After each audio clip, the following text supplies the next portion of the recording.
This is James Turner of O'Reilly News. I'm talking with Anthony Baxter, who is a software engineer working on the Google App Engine project. Thank you for taking some time. You're welcome.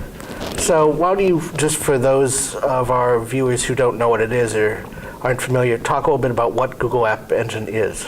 So Google App Engine is a hosted web development environment and a hosted web sort of system for running your web applications. The advantage of using App Engine over rolling it yourself is that we've built a lot of the infrastructure already, and so that if your site does actually take off and go really well, it'll automatically scale. By default, you get a certain number of, I think it's about 5 million page views a month and half a gig of storage. But if you need more, then we're going to be offering services for people to actually build more. But the nice thing is you can have these quick little ideas, not necessarily want to have to build up an entire environment and actually provision machines and all that sort of thing. You can just fire it up, see if it works. It's a good way to quickly get something going and then have it then continue to go. And the advantage is you're running on our hardware and on our infrastructure, and we know how to make these things scale and how to keep them up. All right, can you contrast it a little bit with, say, what Yahoo offers in this cloud computing space and something like Salesforce.com or the Force.com offering? Where does it live in that continuum? So we tend not to sort of try to compare them directly because they're all different. There's lots of different approaches. But so one of the advantages we have is that it's a sort of complete integrated stack. It's you get your development environment, which you can run on the local machine as well, and then you can just immediately push the whole bit of software up into the system. Some of the different cloud computing facilities offer different amounts of integration. Right. I mean, one of the things I know is that the Yahoo offering is much more of a VM-based offering, where it's you drop a VM there, and the scaling is on that level of granularity. So we do it at ours is a higher level. Right. So that was just a design decision. It ends up working out quite nicely because it means you end up with a single sort of environment to make it work in, and it just makes it a bit simpler. It's less of a sort of a startup sort of step. You've just got this environment there. Obviously, you have to get accustomed to that environment, but it's pretty well documented and it's pretty simple to use. So what are the technologies that people have at their fingertips when they're using it? So the major thing, I mean, obviously it's the initial language support is Python. We chose that because it's sort of rapidly growing in the web space, and obviously we're comfortable with Python. I'm one of the Python developers. Google has, for example, Guido van Rossum, who's the original Python author, works there. So there's a bunch of us there. You then, as the back end for the database, rather than being a relational database, it's actually backed straight onto Bigtable, which is designed to scale extremely efficiently. I mean, we use it for all of our services.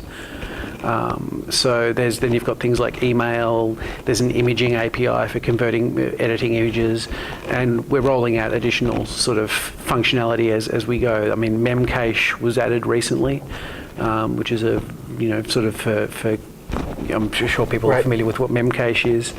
In the environment on the desktop or on your local machine, you've got a sort of a development version of the application server, which you can then just runs up pretty much everything exactly the same. You can run it up against your local on your local box, get your service working, be comfortable that it works, and then roll out a new version. You obviously also have access to the Google user APIs, or you can plug in your own external user API source if you choose. But if you don't want to do that, if you just want to use our system and then ignore the whole problem of user registration. So that's like SSO. Yeah, single sign-on. Yeah, yeah, exactly. So if initially, particularly, you wouldn't necessarily care about that. All you care is that people have some sort of unique identifier. You don't necessarily care about building up all that infrastructure to deal with it all yourself, because obviously, that's a pain in the backside, and that just is all integrated in. And then obviously, I can't speak to the future, but I'm sure there'll be more and more of this sort of functionality rolled out. Excuse me, I'm just going to get a dangerous belly. There we go. That's perfect.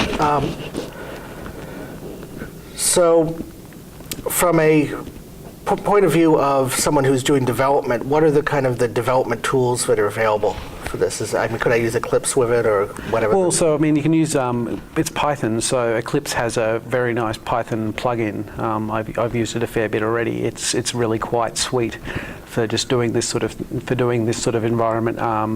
As we go forward, I'm sure there'll be more stuff rolled out. I mean, while Python's the first language, obviously it's not going to be the only language. Well, maybe. Who knows?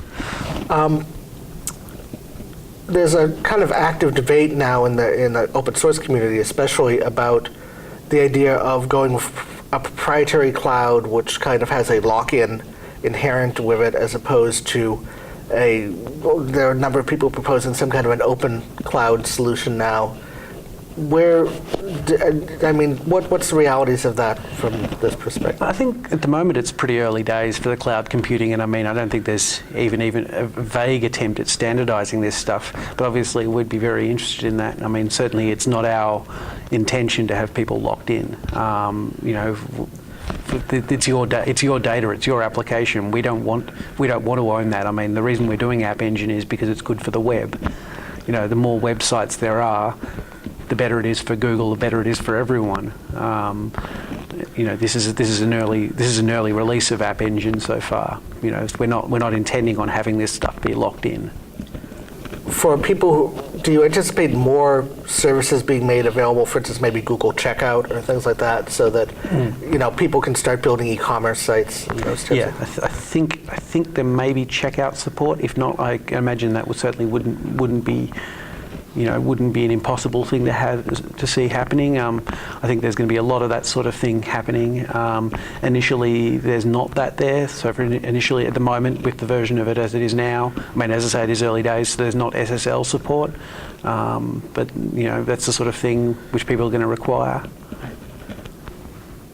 From the point of view of someone who's looking at this as a possible deployment solution, one of the things that Google is known for in the past is everything's a beta, and therefore if it's broken, don't come running to us to some extent. Gmail is kind of an example of where people have actually ended up ponying up. I know I pony up my $50 a year per user so that I've got a phone number I can call. How supported is App Engine going to be in terms of when it goes down? Is it going to be a phone number that someone can call? Or? I don't know the answer to that. We have announced billing solutions, so if you want to scale up, obviously then, if you care about your data, you're going to be paying that money. As far as support stuff, I can give you the details about product managers, but I can't talk about that. I don't know the answer. But there is some kind of a... we keep track of the groups right now, and we actually monitor stuff pretty closely. And we are working with we're sort of investigating working with some third-party monitoring people. There's some people out there now doing cloud monitoring, and we are interested in looking at that. So this you've mentioned a couple of times once to be private, but there is a lot of secret sauce in here. So this isn't something you would envision there being third-party hosters who you could go to and...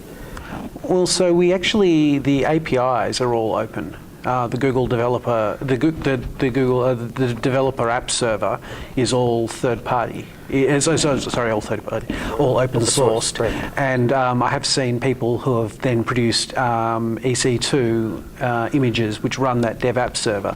You wouldn't necessarily run that particular one in production. It's not designed to be run in production. It's not, certainly not. I wouldn't recommend it. But the point is that the APIs themselves are all open. So you could kind of do a black box implementation of what you guys based on that, yeah. And the environment is actually pretty simple. It's deliberately stripped down, and the APIs that are offered are designed to handle 90% of the solutions pretty well. So I don't think it would be outside the realm of possibility for people to do it, and I'm sure people are actually working on that right now. And I'd certainly not in our case. It's not that the APIs and everything are not. We're not trying to lock them away and make it so that we're the only implementation of this. If other people want to take it on, then great.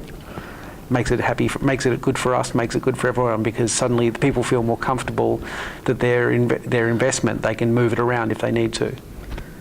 So what mechanisms do you have in place? It strikes me that anytime you've got, here's a generic computing environment that we're going to make available if it has internet access, that could very easily be exploited by someone who wants to stick out a spam generator or anything like that.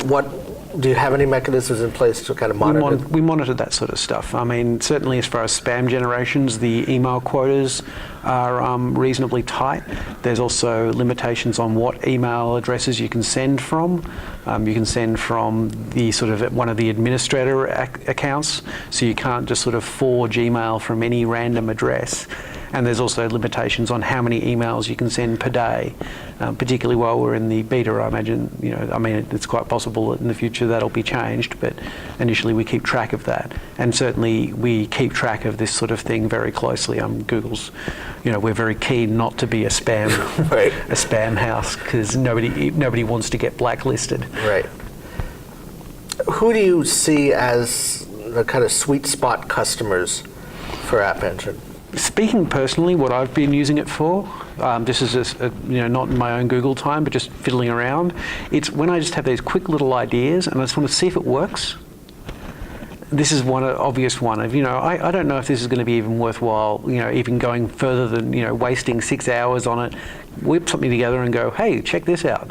But it's also just for in a corporate environment or in a commercial environment, it's the people who don't necessarily want to worry about scaling and provisioning hardware. Some numbers I've seen say that a startup spends 20% of their time on buying, provisioning, all that sort of horrible stuff. Right, but this would be a good model for the stupid idea of it suddenly takes off and goes viral, and you need to suddenly ramp up very quickly. Very, very quickly, and particularly once the billing solution. Well, as I say, we've announced the billing, and so you'll be able to actually purchase additional resources as you need them, and scale up very quickly. I assume there's a way you can do ceiling so that if you do become the really, really stupid viral thing, and you don't get a 10,000. I assume that's the case. I'm not sure. You'd have to actually go look at it exactly how it works. Well, probably sure. when your credit card comes back denied. I think there's a bit better than that. Yeah. But so the nice thing there is that